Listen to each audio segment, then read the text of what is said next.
लेके तू हाथे अबिरिया गल में लगाई दिलाए जीजा जी। लेके तू हाथे अबिरिया गल में लगाई दिलाए जीजा जी। ओ होलिया में चोलिया भिजाई दिलाए जीजा जी। होलिया में चोलिया भिजाई दिलाए जीजा जी। होलिया में चोलिया भिजाई दिलाए जीजा जी।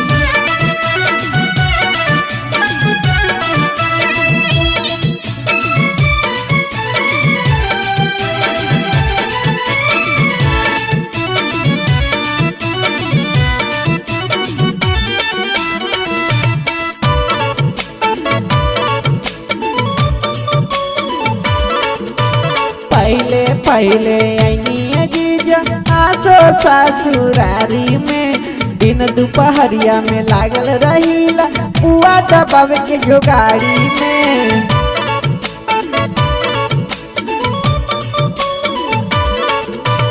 पहले पहले आईनी जीजा आसो ससुरारी में। दिन दोपहरिया में लागल रहीला पुआ दबावे के जोगाड़ी में। डाली के कादो माटी पूरा लेटाई दिलाए जीजा जी। होलिया में चोलिया भिजाई दिलाए जीजा जी। होलिया में चोलिया भिजाई दिलाए जीजा जी। होलिया में चोलिया।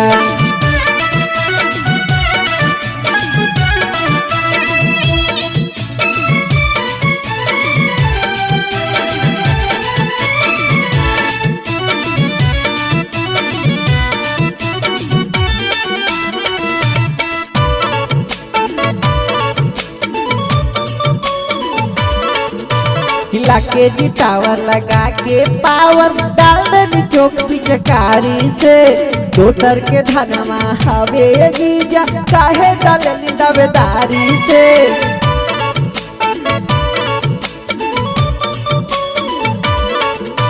हिला के जी टावर लगा के पावर डाल देनी चौक पिचकारी से। दोसर के धनमा हवे जीजा काहे डालनी दावेदारी से। डाली के कादो माटी पूरा लुटाई दिलाए जीजा जी। डाली के कादो माटी पूरा लुटाई दिलाए जीजा जी।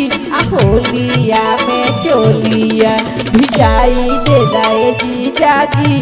होलिया में चोलिया भिजाई दिलाए जीजा जी। होलिया में चोलिया।